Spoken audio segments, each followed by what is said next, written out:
Il est des frontières que l'œil ne voit pas, mais que le cœur devine. Vous marchez sur la terre ferme, vous touchez la pierre et l'écorce, et vous vous dites « Ceci est le monde, ceci est le réel ». Mais je vous le dis, ce que vos mains touchent n'est que l'écume à la surface d'un océan sans fond. Imaginez, si vous le voulez bien, les cimes éternelles de l'Himalaya. Là-haut, le vent ne souffle pas, il murmure des secrets oubliés. Là-haut, l'air est si pur qu'il brûle les illusions. Ce n'est pas seulement une montagne de glace et de roc, c'est le seuil où le monde des hommes s'efface pour laisser place au royaume de l'esprit. C'est en ce lieu, en l'an de grâce 1894, que le destin de l'Occident est venu frapper à la porte de l'Orient. C'était le temps où vos savants pensaient avoir tout mesuré, tout pesé, tout compris. Et pourtant, au cœur de ces neiges inviolées, le fer de la science allait se briser contre le diamant de la vérité. Car voici le grand oubli qui pèse sur vos épaules. Vous avez cru que vous étiez né de la poussière pour retourner à la poussière. Mais écoutez cette parole, attribuée au sage Pierre Teilhard de Chardin, qui résonne comme un coup de tonnerre dans la vallée de vos certitudes. Nous ne sommes pas des êtres humains vivant une expérience spirituelle. Nous sommes des êtres spirituels vivant une expérience humaine.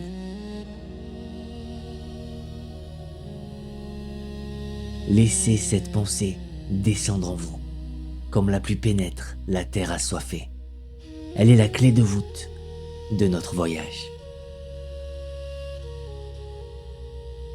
C'est cette clé que Baird Thomas Spalding et ses 11 compagnons ont cherchée. Ils sont partis en explorateurs, armés de doutes et de cartes. Ils sont revenus transformés, les mains vides de preuves, mais le cœur plein de lumière. Ce qu'ils ont trouvé dépasse les frontières de vos cartes. Ce n'est pas un récit de voyage, c'est un manuel pour déconstruire la mort elle-même. Alors, venez. Le chemin s'ouvre devant nous. Ensemble, nous allons rencontrer ces maîtres qui marchent sur les eaux de l'existence. Nous contemplerons leurs miracles, qui ne sont que la loi de l'amour en action. Nous parlerons du Christ, non comme d'une idole lointaine, mais comme d'un frère cosmique. Et nous oserons poser la question, est-ce vérité ou légende? Peu importe la réponse, car la vérité ne se trouve pas dans les faits, mais dans le souffle qui vous anime, en cet instant même. Écoutez, le voyage commence.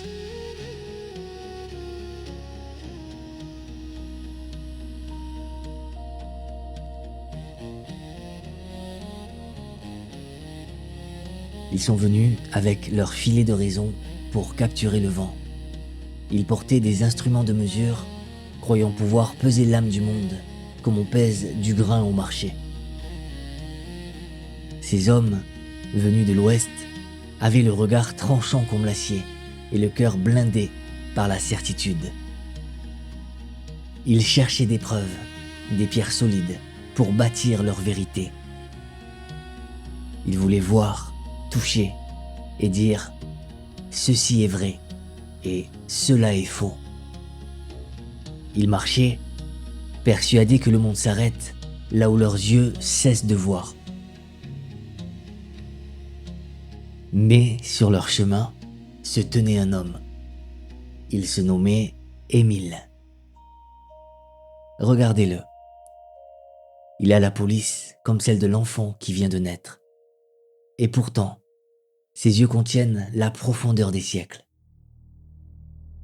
Le temps, ce grand sculpteur qui ride vos fronts et courbe vos échines, a glissé sur lui sans laisser de traces, comme l'eau glisse sur le galet de la rivière. Il est l'aïeul et il est le fils. Il est comme le cèdre qui ignore l'hiver. Il ne porte pas son âge comme un fardeau, mais comme une lumière. Il est la preuve vivante que la vie ne s'use pas, elle s'accomplit.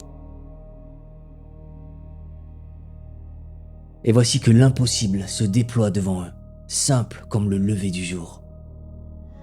Une main se tend, vide, et dans sa paume, le pain apparaît pour rompre le jeûne. Aucun tour de passe-passe, aucune ombre trompeuse, seulement la présence. Vous avez vu le magicien sur la place publique qui cache la colombe dans sa manche. Mais ici, l'oiseau naît de l'air pur. Un maître est là, et l'instant d'après, il est ailleurs, traversant l'espace comme une pensée traverse l'esprit. Devant ce spectacle, les murs de leur forteresse intérieure tremblent. Leurs carnets tombent dans la poussière. La réalité solide, celle qui croyait immuable comme la montagne, fond comme neige au soleil. Le doute se fissure, et par la brèche, l'émerveillement s'engouffre. Car leur esprit crie au miracle, mais le cœur d'Émile murmure « Ceci est la loi ». Et l'on vous a dit « Le miracle est une violation de la nature ». Mais je vous dis, le miracle n'est que la main de l'esprit qui arrange la matière selon son désir. Ce n'est pas la loi brisée, c'est la loi accomplie. L'oiseau ne viole pas la loi de la terre en volant, il obéit à la loi de l'air. Ainsi en est-il des maîtres. Ils ne défient pas la nature, ils l'épousent totalement. Ils ne font que se souvenir de ceux que vous avez oubliés. Ce que vos yeux appellent magie, leur âme l'appelle liberté. Et cette liberté, mes amis, attend patiemment que vous la reconnaissiez en vous-même.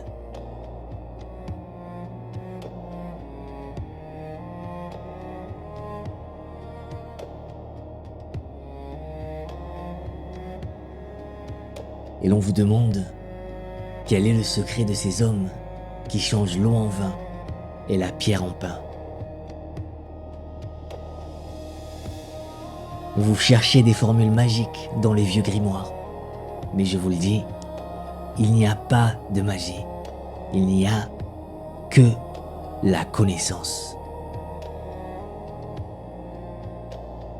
Imaginez l'univers non pas comme un désert vide, mais comme un océan de substances invisibles. Une argile pure et sensible qui attend la main du potier. Les maîtres ne sont pas des sorciers qui violent la nature. Ils sont des savants de l'âme qui savent que tout est esprit.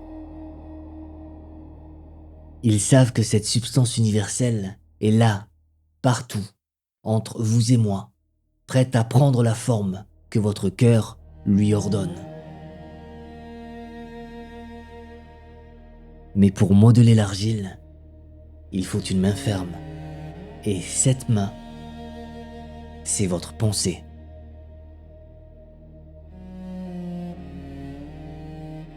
Vous croyez souvent que vos pensées sont des ombres fugitives, enfermées dans le silence de votre crâne, invisibles aux autres.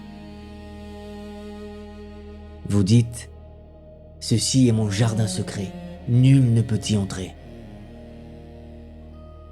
Mais écoutez bien cette vérité, qui est un glaive pour l'insouciant et un bouclier pour le sage.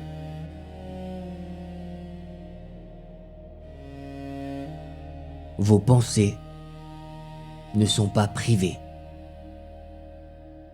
Elles sont des forces réelles qui agissent sur le monde autour de vous.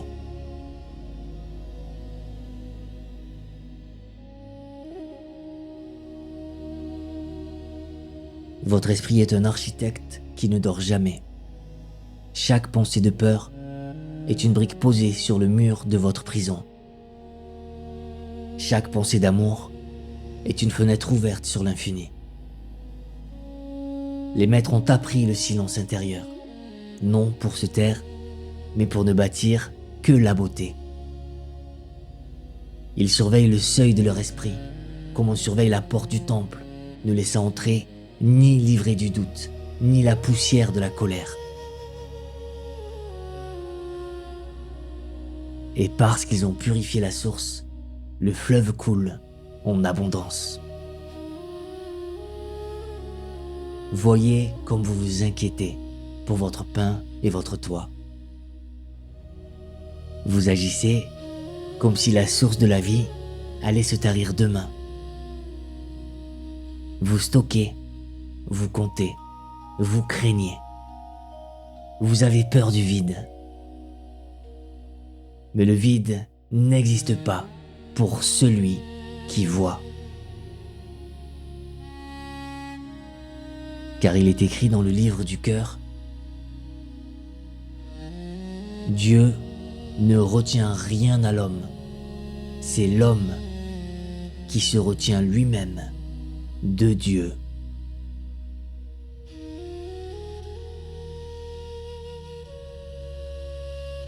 La pauvreté n'est pas une punition, c'est une ombre projetée par votre propre main lorsque vous vous coupez de la lumière. Vous voulez être un réservoir qui garde l'eau et l'eau croupit. Soyez plutôt le canal, le lit de la rivière, par où l'eau vive passe et se donne. Plus vous donnez, plus vous recevez. Car la vie a horreur de ce qui stagne. L'abondance est votre droit de naissance, aussi naturel que l'air que vous respirez. Il suffit d'ouvrir la main et de cesser de serrer le poing contre le ciel.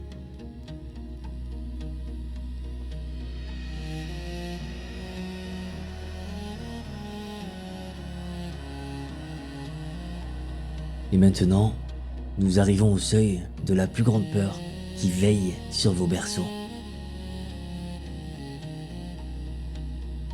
Vous regardez la feuille tomber en automne et vous vous dites « Tout doit mourir ». Vous regardez le soleil se coucher et vous vous dites « La lumière doit s'éteindre ». Vous avez fait de la mort une reine et vous vous êtes fait ses sujets. Vous l'appelez l'inévitable, la fin, le grand sommeil. Mais je vous le dis, la feuille tombe pour nourrir la racine et le soleil ne s'éteint pas. Il va simplement éclairer un autre rivage. Les maîtres que nous suivons ont déchiré ce voile sombre. Pour eux, la tombe n'est pas une porte fermée, c'est une fenêtre que l'on a oublié d'ouvrir. Ils marchent parmi nous depuis des siècles, le pas léger, le souffle inépuisable. Ils ne vieillissent pas, car ils ne portent pas le fardeau du temps dans leur cœur. Écoutez cette vérité qui pourrait briser vos chaînes si vous osiez seulement la croire.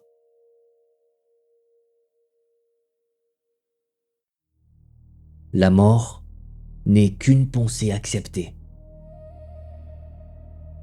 Le jour où l'humanité refusera cette pensée, elle cessera de mourir.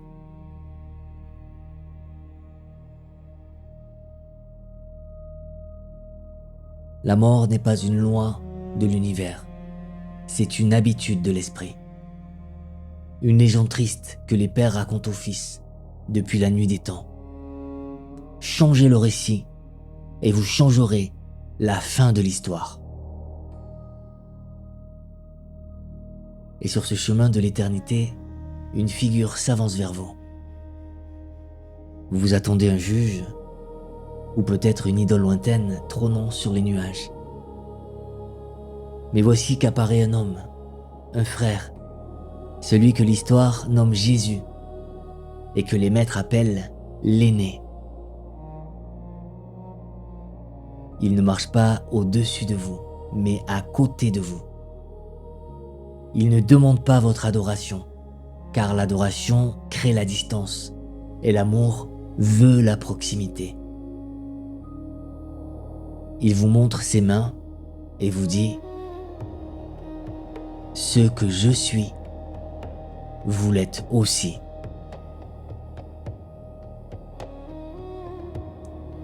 Car le Christ n'est pas le nom d'un seul homme, c'est le nom de votre propre lumière lorsqu'elle s'éveille.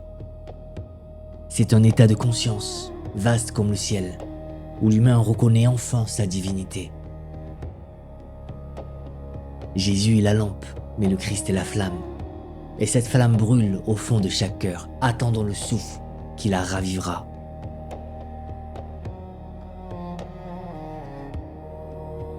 Alors, que devient le corps dans ce brasier d'amour? Il ne devient pas cendre, il devient lumière, comme la glace qui fond pour devenir eau, puis s'élève pour devenir brume. Votre chair elle-même est appelée à changer de forme. Ce n'est plus ce vêtement lourd qui vous tire vers la terre. Lorsque l'esprit vibre assez haut, lorsque la peur s'efface totalement devant l'amour, la matière s'illumine, le corps devient le champ visible de l'âme.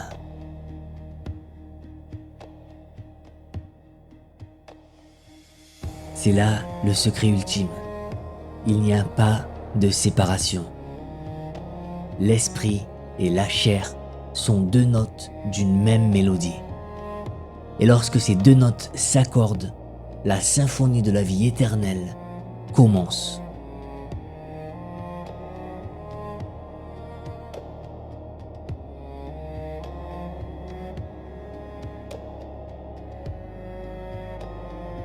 Redescendons un instant de la montagne, là où les ombres s'allongent et où le doute murmure. Vous demandez, est-ce vrai? Ces hommes ont-ils vraiment foulé la neige? Leurs yeux ont-ils vu ou leur esprit a-t-il rêvé? Car le monde, dans sa soif de certitude, cherche des traces dans la poussière. Il fouille les archives, il interroge les dates, et il ne trouve que le silence. Les 11 compagnons se sont évaporés comme la brume au matin.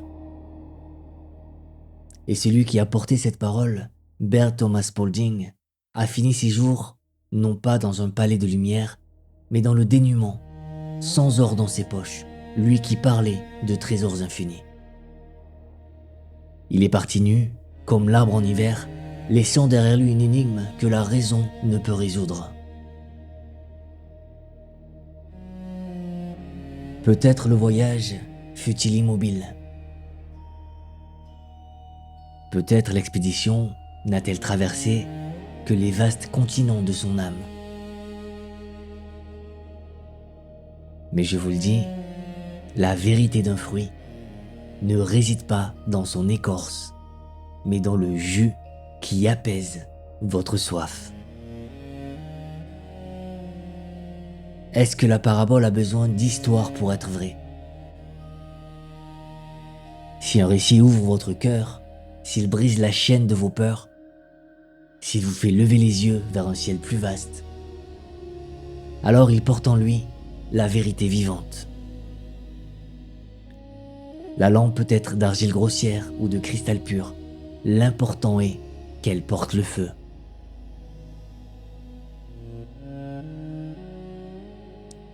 Ce livre n'est pas un registre de comptable, c'est un miroir. Si des millions d'âmes s'y sont penchées depuis un siècle, ce n'est pas pour vérifier une carte géographique. C'est parce qu'elles ont reconnu, dans le reflet de ces maîtres, leur propre visage oublié. Elles ont senti l'appel d'une liberté qu'elles savaient possible, au plus profond de leur silence. Ainsi, cet homme a jeté un pont entre le soleil couchant et le soleil levant. Avant lui, l'Occident gardait son Christ dans les églises de pierre, et l'Orient gardait ses sages dans les grottes de l'Himalaya. Il a tissé les fils de la tunique du Christ avec les fils du lotus sacré. Il a montré que la sagesse n'a pas de patrie, que le divin n'a pas de frontières. Il a ouvert la porte à un nouveau printemps de l'esprit, invitant chacun de vous à devenir son propre temple, son propre prêtre, son propre maître.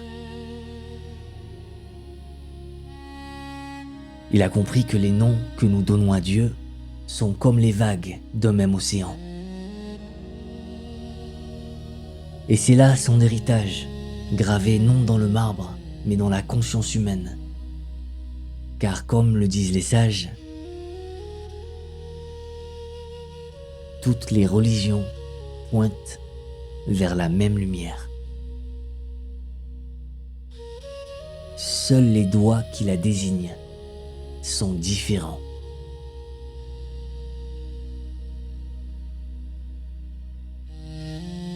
Ne regardez donc pas le doigt, même s'il tremble, même s'il est imparfait. Regardez la lune qu'il vous montre, car cette lumière est la vôtre.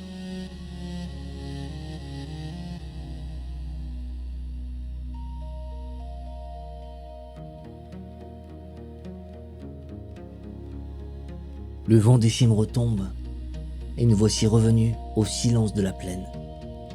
Nous avons voyagé loin au-delà des nuages, là où les lois de la terre semblent s'effacer. Mais, en vérité, nous n'avons pas bougé. Car le voyage véritable ne se mesure pas en lieu, mais en profondeur. Comprenez ceci, vous qui m'écoutez avec le cœur. Les murs qui vous emprisonnent ne sont bâtis ni de pierre, ni de fer. Ils sont faits de brume, tissés par vos propres pensées, cimentés par l'oubli de votre grandeur. Vous croyez être petit, fragile, ballotté par les vents du destin. Mais je vous le dis, vous n'êtes pas la feuille qui tremble. Vous êtes l'arbre, et vous êtes la racine, et vous êtes la sève. L'amour, dont nous avons parlé, n'est pas ce sentiment timide que vous gardez pour les jours de fête. Il est la charpente de l'univers. Il est la force qui tient les étoiles dans le ciel et qui fait battre votre sang. C'est la seule loi, l'unique physique, devant laquelle la matière s'incline. Alors, n'attachez pas vos sandales pour partir en Orient. Ne cherchez pas l'Inde sur une carte usée. L'Himalaya est en vous. Ces maîtres, ces êtres de lumière, ne sont pas des dieux étrangers venus pour vous juger.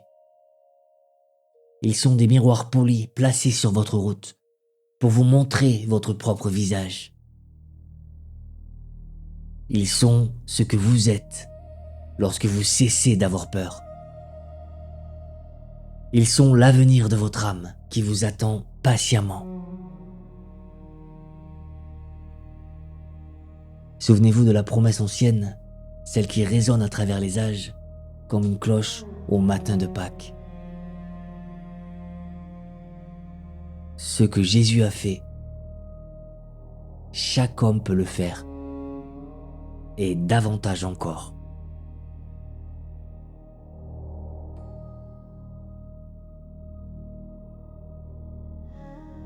Cette parole n'est pas un défi, c'est un héritage. Elle est la clé dorée que l'on vous a confiée à la naissance et que vous aviez égarée dans le tumulte du monde. Allez maintenant. Ne regardez plus le monde avec les yeux de l'habitude, mais avec le regard de l'aube. Voyez en chaque homme un maître qui s'ignore, et en chaque épreuve une porte vers la liberté. Le monde changera lorsque votre regard changera, car tout est reflet. Votre vie est le plus grand des livres sacrés, et il vous appartient d'en écrire la page suivante. Soyez la lumière que vous cherchez.